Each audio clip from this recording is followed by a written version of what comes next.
Salut, dans cette vidéo, je vais te montrer comment dessiner un enfant et sa maman, Elodie. Donc je remercie au modèle de m'avoir donné la chance de dessiner leur portrait.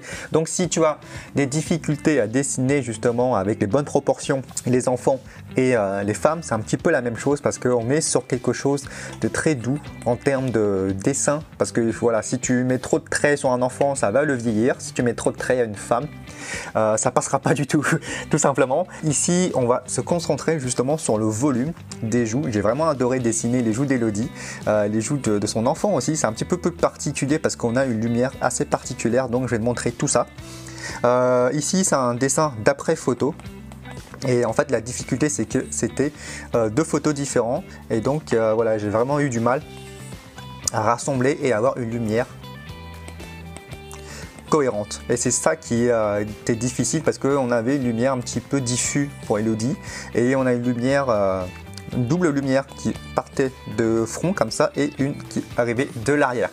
Et ça a été très difficile. Donc je vais te montrer comment j'ai fait tout ça pas à pas et on va voir ça tout de suite. Donc juste avant, je te souhaite la bienvenue sur la chaîne de HitArt. N'oublie surtout pas de t'abonner si tu apprécies ce que je fais. Je mets Elodie et son enfant ici. Et voilà, bon, c'est parti. Ah oui, j'ai oublié de te dire que j'ai fait tout ça sur l'iPad avec l'application Procreate. Voilà, Create, voilà, c'est écrit comme ça. Et voilà, ça me permet d'enregistrer le dessin automatiquement et ce qui me permet de te partager aujourd'hui. Normalement, en traditionnel, tu devrais avoir le même rendu que ce dessin-là. Peut-être qu'en termes de technique, ça sera différent, mais en termes de processus, c'est pratiquement aussi. Juste que je suis en digital, ça me permet justement de faire beaucoup plus de tests et de pas trop de soucier des erreurs parce que c'est corrigeable à volonté. Et toi, contrairement à moi, si tu es en traditionnel sur papier classique, tu devrais faire plus attention et faire des petites vignettes avant et des tests de lumière, voilà. Ça prendra beaucoup plus de temps. Moi, en digital, c'est beaucoup plus rapide et c'est pour ça que j'utilise le médium. Donc, c'est parti. Alors, en premier lieu, il faut toujours te poser la question sur quel fond tu dessines. Peut-être le blanc, mais ça sera compliqué pour donner du volume et je te conseille toujours de partir sur un fond teinté, une demi-teinte qu'on appelle. Demi-teinte, voilà, ça permet de te dessiner ou du papier craft. Voilà, si tu veux faire comme moi, dessiner au clair-obscur, à avoir quelque chose qui en ressort, quoi. Comme si les visages, comme tu vois, ça sort de l'ombre et ça donne vraiment un volume. Voilà, toujours commencer avec un fond et ensuite on esquisse toujours légèrement sans rentrer dans le détail. Tu vois, j'ai juste positionné les têtes, le rapport entre les deux, tu vois, le visage. Et voilà, on détermine le regard. Par exemple, le regard ici est extrêmement important parce qu'on avait sur la photo de référence Elodie qui regardait par là et le petit qui regardait par là. Et pour harmoniser le dessin, la composition, c'est extrêmement important. J'ai décidé de diriger le regard de l'île de l'autre côté. Il faut toujours avoir des intentions logiques et cohérentes pour créer un rapport entre les deux modèle. Et c'est extrêmement important dans le dessin parce que c'est ça qui va différencier d'un copieur et d'un artiste. Maintenant, surtout, il faut que dès ton esquisse, il faut bien positionner les grosses masses aussi, tu vois, les cheveux par exemple, juste en grosse masse, hein, pas de détails, rien du tout. Par exemple, le petit, comme tu peux le voir sur le résultat final, il a des cheveux assez courts, donc on peut le négliger.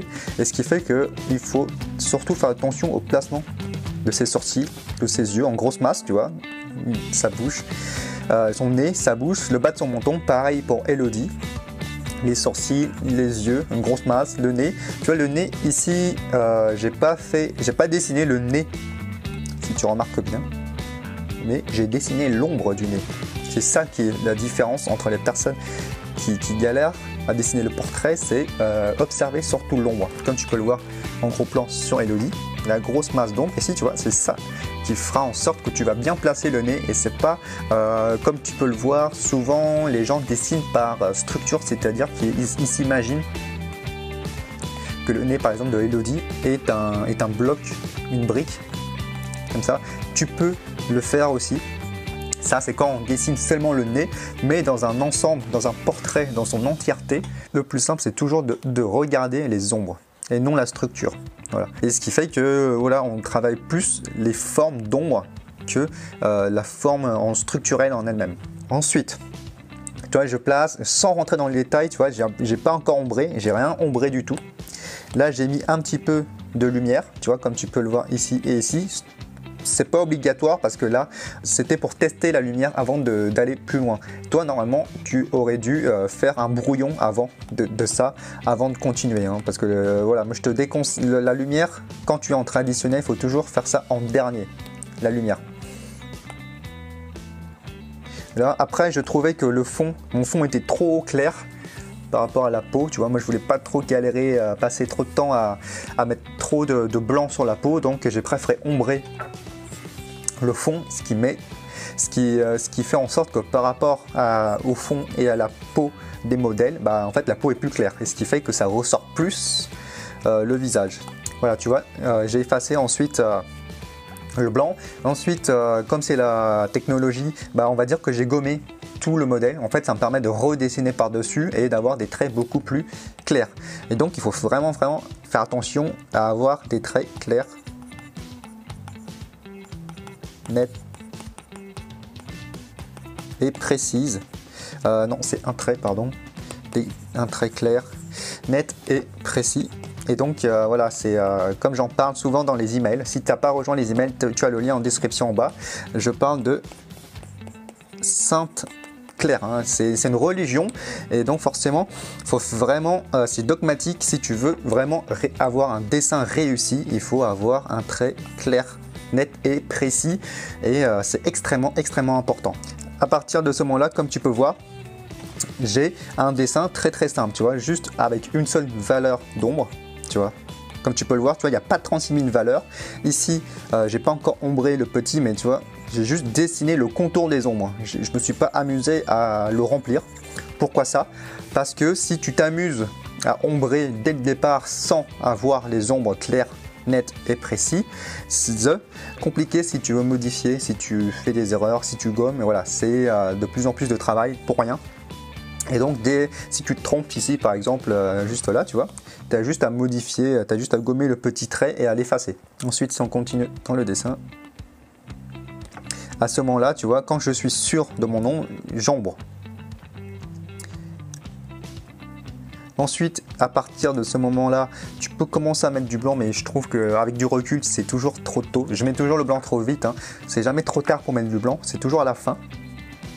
Ensuite, je voulais mettre quand même elle avait un petit collier, voilà, je trouvais mettre une petite relation comme ça, mais voilà, ça mettait trop en avant la forme, donc je l'ai effacé pour le mettre plus en profondeur et pas trop le mettre en valeur. Ensuite, comme tu peux voir, je fais quelques corrections encore. Voilà, comme c'est digital, je peux me permettre de corriger quelques valeurs, mais tu vois que si j'aurais mis du blanc à partir de ce moment-là, j'aurais un dessin faux jusqu'à la fin, parce que quand tu mets du blanc, c'est impossible à corriger après. Juste avec quelques petites zones de lumière, j'ai beaucoup galéré pour la lumière de fond comme ça, ce qui fait que à la fin j'ai eu une autre idée, j'ai décidé de mettre ça en rouge et ça marche plutôt pas mal, comme tu peux le voir ici, tu vois, où l'enfant a un fond, une lumière rouge qui tape derrière. Comme c'est une lumière qui est derrière, ça veut dire qu'elle est beaucoup plus tranchée, et ce qui permet justement de sculpter. C'est-à-dire, tu vois, ça permet de voir la silhouette. C'est comme si tu creusais un tableau en fait, et ce qui permet justement au spectateur de comprendre justement les silhouettes du personnage, et c'est vraiment important. Je me suis inspiré de John Assarau. C'est un peintre américain très célèbre, il est encore vivant. Je t'invite vraiment à regarder ce qu'il fait. C'est vraiment, j'adore ce qu'il fait. Dans les couleurs, dans la lumière, dans les formes, et justement par les couleurs qu'il utilise, ça donne beaucoup plus de dynamisme à sa peinture. D'ailleurs, on a l'habitude de voir les traits qui donnent du rythme, mais dans ce qu'il fait, c'est les couleurs. Ensuite, si tu as remarqué en termes de composition, j'ai mis plus en valeur le bébé, parce que, enfin l'enfant pardon, parce que voilà, je trouvais important de mettre en valeur l'enfant, comme j'imagine aussi d'un point de vue de la maman, c'est toujours l'enfant qui passe devant. L'erreur ce que font souvent, c'est que dans les portraits, en fait, on met souvent à égalité les deux protagonistes, mais pour moi, je trouve toujours important par rapport à la visibilité et à la lecture, justement, de mettre toujours un seul en avant, et ensuite l'œil, en fait, il va voir l'enfant et ensuite il verra la maman derrière. Et dans un autre principe aussi, ça crée justement une intention, c'est-à-dire que voilà, on voit l'enfant en premier qui te fait un joli sourire, qui regarde quelqu'un de l'autre côté, et en fait qui est avec sa mère bienveillante derrière lui, en train de regarder la même chose que lui. Et justement, quand tu dessines, à chaque fois, quand tu fais une œuvre, quand tu pratiques, quand tu dessines, il faut toujours avoir une intention derrière, et ce qui fait que voilà, ça va te différencier des autres artistes, et enfin tu seras pas comme un dessinateur, mais tout ce que tu fais, ce sera beaucoup plus artistique, et ça va te différencier des autres dessinateurs, et les gens vont plus préférer ce que tu fais que par rapport à une autre copie bête et méchante, tout simplement. Je retourne un peu en arrière, et tu vois, c'est seulement quand mon dessin a été pratiquement fini, ou je suis sûr que mon dessin soit fini, tu vois qu'ici on n'a pas trop du volume, mais on a quand même du volume avec des simples ombres. Plus tu as des ombres plates ici, tu vois c'est une seule couleur, plus ça va faire ressortir le visage.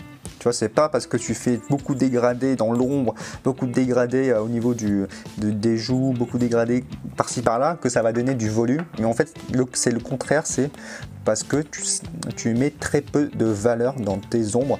Tu fais des aplats, et plus tu fais de l'aplats, plus ça va faire ressortir le visage, et plus on va sentir le volume. C'est bizarre de le dire comme ça, mais tu vois, on a tendance à trop mettre de valeur, alors que pas du tout, pas besoin. Juste quelques lignes, c'est largement suffisant. C'est seulement à partir du moment où que je suis sûr que mon dessin est juste que j'attaque le blanc. Tu vois, c'est par-ci par-là, tu vois, le blanc, on le met, faut faire attention, faut pas trop en mettre. Faut pas aussi mélanger, faut pas mettre du blanc dans le noir, parce que comme le principe, c'est que ça fait un dégradé du plus foncé au plus clair. Et ce qui fait que tu vas, qui est le blanc ici, et là c'est le noir, tu vois. Tu vas jamais mettre du blanc dans le noir parce qu'il y a un dégradé, et donc ce qui fait que voilà, je mettrai jamais par exemple du blanc ici, tu vois. Le blanc on le met souvent dans ces zones là, ensuite c'est le bleu qui est ici, et ensuite c'est la couleur la plus foncée qui est le bleu foncé ici. Ensuite de plus près, le processus de mise en lumière qui donne du volume au visage. Par exemple, tu peux t'imaginer qu'ici c'est une sphère, ici c'est une sphère, ici c'est une sphère, ici c'est pas une sphère, mais c'est plus un plan. Le front, tu peux le découper en un plan ici, en un plan ici, et en un plan ici. Ce qui fait que cette partie-là est dans l'ombre, cette partie-là est dans l'ombre, parce qu'on a une lumière qui vient ici. Non, on a une lumière qui vient plutôt de face, et ce qui fait qu'on a un truc au milieu. Il y a une sphère aussi au niveau du nez, et ici aussi, tu vois, ici on a les ombres, ici, et ici on a les ombres, comme tu peux le voir, et là ça permet vraiment de voir d'où vient la lumière. Elle vient plus ou moins de face, et en fait, plus tu imagines de forme sphérique ta mise en lumière, plus ça sera facile, surtout pour les joues. J'ai vraiment apprécié dessiner les joues d'Elodie, parce qu'on a une sphère, et c'est vraiment, moi j'aime vraiment ombrer, mettre la mise en lumière et la mise en volume de ce genre d'éléments du visage. Ensuite, tu vois, sur l'enfant, c'est un petit peu plus difficile, parce que en fait, toute la partie de son visage est dans la lumière, et ce qui fait que c'est un poil plus difficile à mettre en lumière, parce que j'ai dû mettre trop de blanc. Je pense que j'aurais dû mettre un bleu beaucoup plus clair, et ce qui fait que voilà, faut pas trop que tu mets beaucoup de blanc, parce que plus tu vas mettre de blanc, plus ça met moins en valeur le portrait. Je sais pas pourquoi, mais c'est visuel, tu vois. Au niveau d'Elodie, on a plutôt un bon rapport de blanc. On a moins de blanc que de bleu, mais ici sur le petit, tu vois, là j'ai dû mettre trop de blanc, et je commence à me perdre déjà, tu vois, jusqu'ici, rien qu'ici, je me perds un petit peu. Et donc voilà, c'est un bon conseil de toujours tester tes couleurs avant, mais j'aurais pu retoucher, mais tu vois ici là le blanc il est un petit peu compliqué, j'ai dû recommencer plusieurs fois le blanc. Le fait que je sois en digital, ça arrange, Mais voilà, faut bien faire attention. J'aimerais aussi te parler au niveau de la bouche, mais si tu remarques bien, au niveau de la bouche, faut bien faire attention de pas trop aller dans le détail. Si tu remarques bien, on ne distingue pas les dents. On distingue juste un petit peu depuis du début jusqu'à la fin. Tu vois, j'ai pas dessiné à 100% les dents, j'ai juste dessiné les deux dents de devant, sans rentrer dans les détails, et j'ai juste simplement ombré d'une manière très simple. Hein. Tu vois, j'ai pas dit, normalement les dents sont beaucoup plus blancs que ça.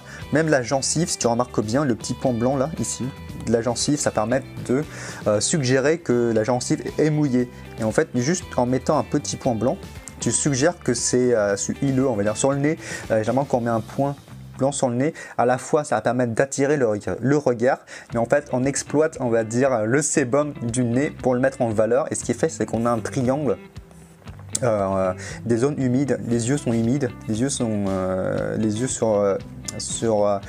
la cornée, je crois, c'est un petit peu humide, c'est pour ça que tu as des reflets en point blanc. Et c'est pareil pour le nez, c'est aussi pareil par la bouche, mais parfois tu as juste un petit point blanc sur la bouche, tu vois, parce que tu as souvent un petit peu de salive sur la bouche, et c'est intéressant parfois de mettre un petit point blanc. Mais il ne faut pas trop en mettre non plus, parce que plus tu vas mettre de points blancs comme ça, tu perds justement l'importance de ces points blancs, et ce qui fait que tu as un dessin qui est de moins en moins dirigé pour le regard, et ça impacte moins visuellement. Ça en est dans l'ordre de l'inconscient, mais c'est l'inconscient qui rend un dessin très joli. Hein. Et voilà, et je finis par l'enfant, qui a été le plus difficile, au niveau de la lumière aussi. La lumière, on part un petit peu dans un truc un peu improvisé. Au niveau des oreilles, on peut partir vraiment dans tout le rouge. Si tu regardes bien les oreilles de ton enfant, si tu en as un ou quelqu'un d'autre, hein, s'il est face au soleil, tu verras que son oreille est rouge. C'est parce qu'en fait, on a une fine couche de peau, et donc la lumière traverse l'oreille. Et bon, ça attire l'œil. Ça attire l'œil, ça aussi le rouge ici, ça permet justement de réchauffer un petit peu toute l'ambiance colorée, ce qui fait que on a une ambiance très froide à 70%, on a du blanc à 20% et on a du rouge à 10%. Et en fait c'est une proportion. C'est une proportion de couleurs issue de l'architecture d'intérieur qui, voilà, si tu remarques bien, dans les hôtels, on a toujours ce schéma des couleurs, et ce qui fait que ça paraît naturel, ça paraît logique et ça paraît structuré en termes de couleurs et en termes d'ambiance. Voilà, sur ce, j'espère que tu as apprécié cette vidéo, j'espère que tu as appris des choses. Si tu as appris des choses, n'hésite pas à mettre un petit pouce bleu et à t'abonner juste en bas de cette vidéo-là. C'est important pour moi, ça me permet aussi de partager ces vidéos-là à d'autres personnes qui aiment se lancer dans le dessin de portrait plus en profondeur. Hein. Tu vois, tu as dû remarquer que c'est pas vraiment pour débutants. J'apprends pas comment dessiner un œil, mais je t'apprends plutôt à aller d'une étape beaucoup plus avancée que le simple fait que de copier un dessin d'une manière hyper réaliste. Hein. Voilà, c'est pas de la copie, ce qu'on fait, c'est du dessin limite d'intention. C'est vraiment une démarche artistique que je t'ai présenté dans cette vidéo là. Donc si tu veux apprendre beaucoup plus de choses, vraiment d'une vision beaucoup plus artiste que de simple fait que de copier bête et méchant, abonne-toi. Il y a aussi un petit lien en description si tu veux rejoindre ma liste d'abonnés, c'est tout en bas. Donc toutes les informations sont en description. Allez, je te dis à la prochaine, ciao.